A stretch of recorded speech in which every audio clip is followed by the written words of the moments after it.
कपकोट के श्री श्री 1008 नौलिंग बजैण देव मंदिर में आज त्रयोदशी के अवसर पर पूजा अर्चना के साथ पारंपरिक भनार मेले का विधिवत शुभारंभ किया गया। मेले की शुरुआत भक्तिमय वातावरण में जोड़ा चांचड़ी के गायन से हुई, जिसमें बड़ी संख्या में श्रद्धालु शामिल हुए। मेले के दौरान लता कोरंगा नामक महिला अपने पारंपरिक चांदी के आभूषणों के कारण आकर्षण का केंद्र बनी।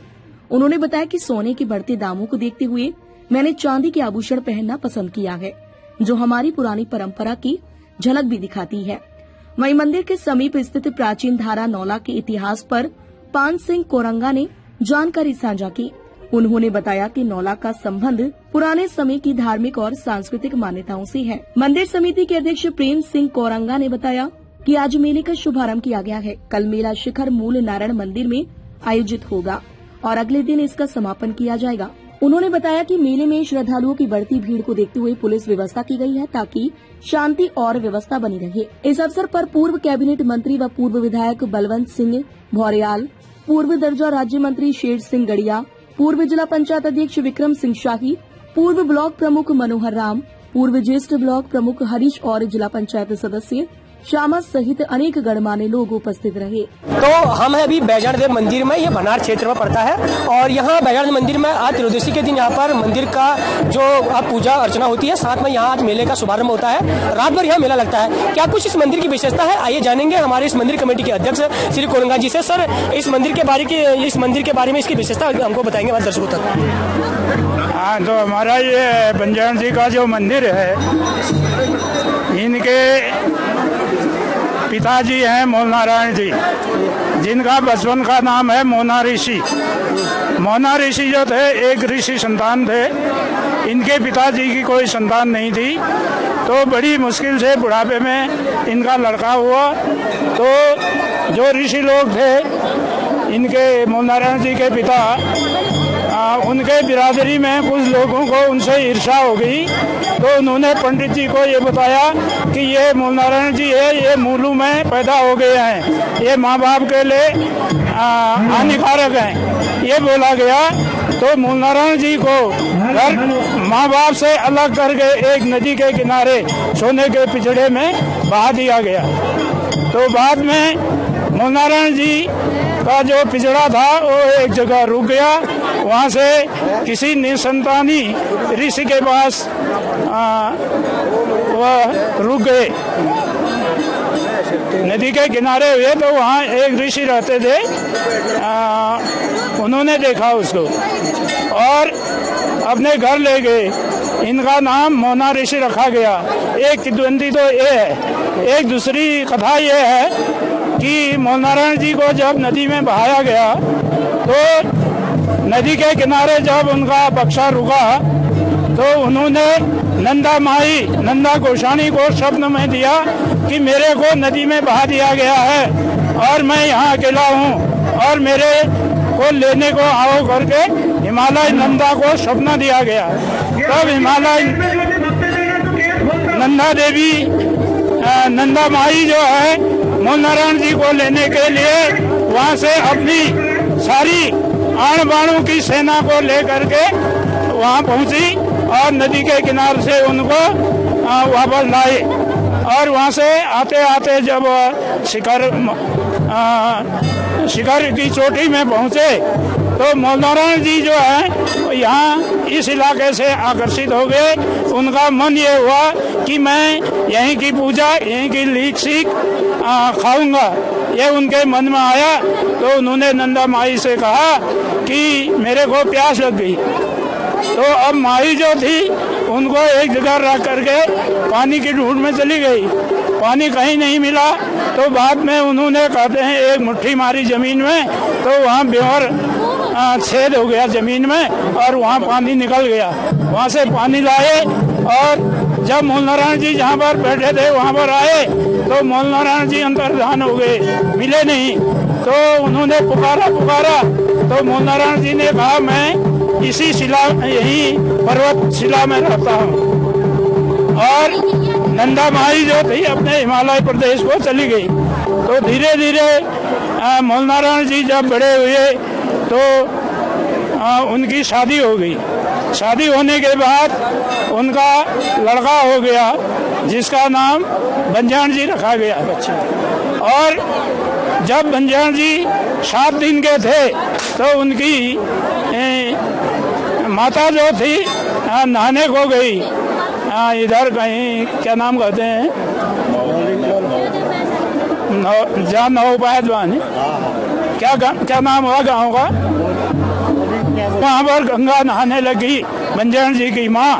तो बहुत लोग उनको तंग करने लगे। तो जब उनको नहाने में तंगी आ गई तो उन्होंने पुकारा वहाँ पर कि मेरा ऐसा हो रहा करके, तो वहाँ पर नौलिंग जी उस नौले से पैदा हो गए। और अब जो बंजान जी की माँ थी उनकी सहायता की वहाँ पर। जब नौलिंग जी पैदा हुए तो जो उनको तंग कर रहे थे, कष्ट दे रहे थे, वह सब किनारे हो गए, सब हाथ जोड़ने लग गए। और वह जो था नौलिंग जी वहाँ से अपनी माँ के साथ शिकर में आए। शिकर में आए तो बंजान जी तो वहीं थे, मूलनारायण जी भी वहीं ठहरे। तो आई तो 2 लड़के हो गए। अब छोटा भाई नौलिंग जी हो गया, बड़ा भाई बंजान जी हो गया। अच्छा, मैं जाने की बैजान देव जो देव है ये कौन से देव है, भगवान शिव है या भगवान विष्णु है? ये विष्णु अवतारी है। विष्णु अवतारी है। हाँ, ये विष्णु अवतारी है। अच्छा, तो विष्णु देव की यहाँ पूजा होती है। हाँ, तो हम त्रयोदशी के दिन इसका आज यहाँ पर मंदिर की पूजा अर्चना होती है। पूजा अर्चना होती है, मेला होता है हर साल। इसी के बाद कल सुबह यहाँ से कितने बजे जाएंगे आप?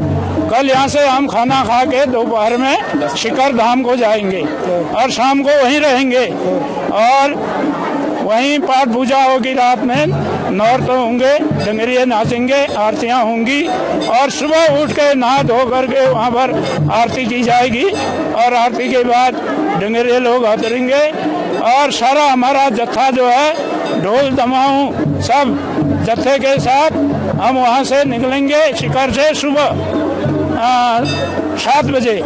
तो सारा जत्था हमारा फिर इसी बंजान मंदिर होते हुए घाटी में नौलिंग मंदिर में पहुंचेगा। यहाँ समापन होगा। ये कितने तारीख को समापन, कितने तारीख को होगा इसका? हाँ, सुनो तो सही। शिखर से आ करके हम सीधे पहुंचेंगे नौलिंग मंदिर में। फिर नौलिंग मंदिर में उस दिन पूजा होगी, दिन में, शाम को मेला होगा। उसके दूसरे दिन सुबह जो है इस मेले का समापन होगा। तो आप तो हमारे साथ इस मंदिर कमेटी के अध्यक्ष, आपने बैजान देवी की जो बैजान देवता है उसकी जो मंदिर की विशेषता उसके बारे में बताया। और सीसीएन न्यूज के लिए मैं तनुज तेरा कैमरामैन कुलदीप के साथ। तो सीसीएन न्यूज चैनल आज भनार जो मेले में आए हैं। भनार मेले में कई पौराणिक चीज़ें हमको यहाँ पे देखने को मिल रही है। वहीं पर हमको यहाँ पर एक नौला जो यहाँ पर देखने को मिल रहा है और उस नौले के आप कैमरामैन से कहूँगा जरा क्लोज कर दें। आप देख सकते हैं कि यहाँ पर नौले में जो पानी आया हुआ है और पूरे पौराणिक जो धरोहर है उस धरोहर को यहाँ पर लोग उसकी पूजा कर रहे हैं। तो क्या कुछ इसकी मान्यता है, यहाँ के जो हमारे स्थानीय निवासी है वो बताएंगे। श्री पानसिंह कोरंगा जी, इस जो नौला है, जो हमारी पौराणिक चीजें हैं, धरोहर है, तो इसके बारे में बताइए क्या चीजें। तिरवाजी, मैं सबसे पहले आपका हार्दिक अभिनंदन करता हूँ भगवान बंजान जी की दरबार में पहुँचने पर। तो ये हमारे जो ये नौले हैं बंजान जी के, ये जब से ये इस बंजान जी का अवतार इस धरती में हुआ होगा, मतलब इस भूमि में, बनार भूमि में, तब से उस समय कुछ मान्यता ये है कि यहाँ पर उधर पार चनोली है हमारा, एक चनौल कोट कहते हैं उसको, ये वो हमारे बनार में ही आता है। मूल स्थान वहाँ पर है बंजान जी का। तो वहाँ पर जो है कुछ ऐसे ही हो गया होगा। उस समय हमारे बंजान जी जो हैं, हमारे इष्ट देव, वो मुंह से बातें करते थे, मतलब फेस टू फेस, मतलब आवाज़ सुनते हैं आदमी लेकिन दिखते नहीं। तो ऐसी कुछ ये मान्यता है कि कोई पंडित थे बोल, कोई चनौल पंडित थे बोल, तो उनके 2 शादियाँ बताते हैं। 2 शादियाँ थी, वो एक मतलब दोनों वो हुए, शौत हुए। वो शौतों में जरा आपस में कोई एक दूसरे की चोरी करना ये वो करते थे बस। हाँ, तो उस समय जो है वो होते होते फिर पंडित जी से भी वो हो गया। फिर बंजारा जी ने उनका समाधान किया, तेरे इतने ही है, तेरे इतने ही है। तो उनमें गुस्सा हो गया उन दोनों शौतों में। तो एक ने बताते हैं सीधे गई वहाँ लिंग में मार दी, दराती से, वहाँ चनोली में। तो उसके बाद फिर वो जो चंदौल पंडित थे उन्होंने भी, उनके साथ भी वो भी बड़े वो मतलब तांत्रिक टाइप के थे बोल, उनके साथ भी ऐसी हुआ तो उन्होंने कहीं आग लगा दी बोल। आग लगाई और मैं रहूं तुम रहो वाली बात होगी ना जी। तो आग लगाई तो शायद जरा बंजारा जी को कुछ नुकसान हुआ होगा, तो उन्होंने फिर यहाँ आए, यहाँ समाल गांव में फिर ये नौले की भी उत्पत्ति करी उन्होंने उन्हीं के द्वारा, और ये तब से ये प्रचलित है। और यहाँ पर जो है बिल्कुल सीमेंट वो पता नहीं क्या क्या केमिकल वो मिलाया होगा उस समय का, इसमें पानी बिल्कुल नहीं जाता है बाहर। अच्छा, मतलब हमेशा बारह मास पानी रहता है यहाँ पर। अच्छा। और तो ये पानी जो ले जा रहे हैं लोग, मतलब ये पानी लेके क्या करेंगे? ये गंगा जल हुआ। अच्छा। अभी हम कल शिखर जाएंगे, परसों पूर्णमासी को फिर यहीं पर आएंगे। तो डांगर भी इसी पानी से हाँ इसी से नहलाते हैं, और देवता को नहलाने के लिए भी बंजारा जी को नहलाने के लिए पानी दूर दराज तक जाता है, मतलब गंगा माँ की तरह इसमें पवित्र इस पानी को माना गया है। हाँ बिल्कुल गंगा, मतलब आप देख सकते हैं, कैमरामैन देख मैं दिखाऊंगा एक मिनट कि देखिए पानी जरा इनको कर दे। तो देखिए क्योंकि एक हमारे भक्त जहाँ पर लगे हुए हैं वो लगातार यहाँ पर जो भक्तों को पानी देने का काम कर रहे हैं, ताकि जो कि गंगा की तरह ये पवित्र इस जल को माना गया है। ये लगातार इस जल को लोग दूर दराज ले जाते हैं और अपने घर पे देव डांगर को स्नान कराते हैं। तो आप देख सकते हैं कि पौराणिक चीजें धरोहर है, और देख सकते हैं पूरा ये, और लोगों ने काफी चढ़ाव भी यहाँ पर किया हुआ है। और देखिए पूरे बड़े बड़े बर्तनों में यहाँ पर पानी ले आने का यहाँ पर काम चल रहा है। देखिए आप लगातार इस तरह से खबरों को देखने के लिए मैं तनुज तिरुआ। तो हमारे साथ मेले में एक ऐसी महिला है जिन्होंने अपनी पौराणिक जो अपनी आभूषण उसे पहना हुआ है। तो मैडम सबसे पहले आपको बहुत बहुत नमस्कार। नमस्ते। आपका नाम जानना चाहेंगे? जी मेरा नाम लता कोरंगा है और मैं भंडार डालना में। तो आपने जो ये आभूषण पहना है इसके बारे में आप बताएंगी, क्योंकि सामान्य तौर पर हम देखते हैं कि सोने का आभूषण लोग पहनते हैं और आपने चांदी का आभूषण पहना है, तो उसके बारे में जरा बताएंगे आप। देखिए जिस तरह से दिन प्रतिदिन जो है सोना महंगा हो रहा है और बहुत सारे जो आम लोग हैं उनकी बहुत से बाहर हो रहा है, तो इसलिए मैं जानबूझ के कि क्योंकि कई लोगों को ये लगता है ना सोना लोगों ने इतना पहन रखा, हम चांदी का पहनेंगे तो मतलब थोड़ा हम वो लगेंगे, तो इसलिए मैं जानबूझ के लोगों को ये दिखाने के लिए कि हम मतलब चांदी का पहन के भी अच्छे लग सकते हैं। हम अपने जो कल्चर हमारा है, हमारा दादी नानी जो पहनती थी चेन वगैरह ग्लोबंद, ये मैं उसको दोबारा से लाना चाहती हूँ, क्योंकि एक सोने का जो भाव जो है दिन पर दिन बढ़ते जा रहा है। तो उत्तराखंड का एक ऐसा गांव है जौनसार गांव से लगा हुआ है, तो उन्होंने भी कुछ दिन पहले वहाँ पर एक रूल अपने निर्धारित किया था कि कम सोना लोग पहन के आएंगे। उस बारे में आप क्या कहना चाहेंगे, क्योंकि सोना बढ़ते जा रहा है और आपने चांदी को यहाँ पर अपने चांदी के जो आभूषण को आपने दिखाया है, तो इस बारे में क्या कहना चाहेंगे? जी मैं चाहती हूँ कि उन्होंने जो भी डिसीजन लिया है वो बिल्कुल ठीक लिया है, क्योंकि ऐसा होता है कि जरूरी नहीं है कि सब लोग सोना खरीद सके। तो मैं चाहती हूँ मतलब सोना ना खरीद के वो चांदी खरीद के भी अपनी इच्छाएं पूरी कर सकते हैं, जैसे गुलबंद सोने का ना खरीद। सोने का जो आपने आभूषण पहना इसका नाम बताना चाहेंगे जरा कैमरामैन से, जो हमने पहन रखा है जैसे ये है जो आजकल लोग सोने के बनाते हैं। बताइए जी एक पहुंची है और ये आजकल सोने के बनते हैं। हाँ और ये जो है इसको जंजीर बोलते हैं। और ये ऊपर और ये गुलबंद हो गया। और नाक भी अपने नाक की नथ तो पता ही है सब। और आपने पूरा चांदी का पहन रखा है। जी तो चांदी का। तो मैं चाहती हूँ मतलब लोग जो नहीं बना पाते सोने का वो चांदी का पहना के भी अपनी चाह पूरी कर सकते हैं और अपने बजट में जो है खुश हो सकते हैं, ताकि किसी को ये ना लगे कि हम मतलब सोने का नहीं पहन रहे या सोने का पहन के ही हमारे समाज में वो होगा। तो ऐसा कुछ नहीं है, चांदी का भी अगर हम पहनते हैं तो वो बहुत अच्छा लगता है। क्योंकि जब मैंने आज ये पहना तो बहुत सारे लोगों ने मुझे कॉम्प्लीमेंट दिया कि आप मतलब बहुत अच्छे लग रहे हैं, हमारे पास भी ये हैं लेकिन हम नहीं पहनते, क्योंकि आजकल सब लोग सोना ज़्यादा पहनते हैं, तो हमें ये लगता है कि कहीं ना कहीं मतलब हम ये पहनेंगे तो लोग मजाक उड़ाएंगे।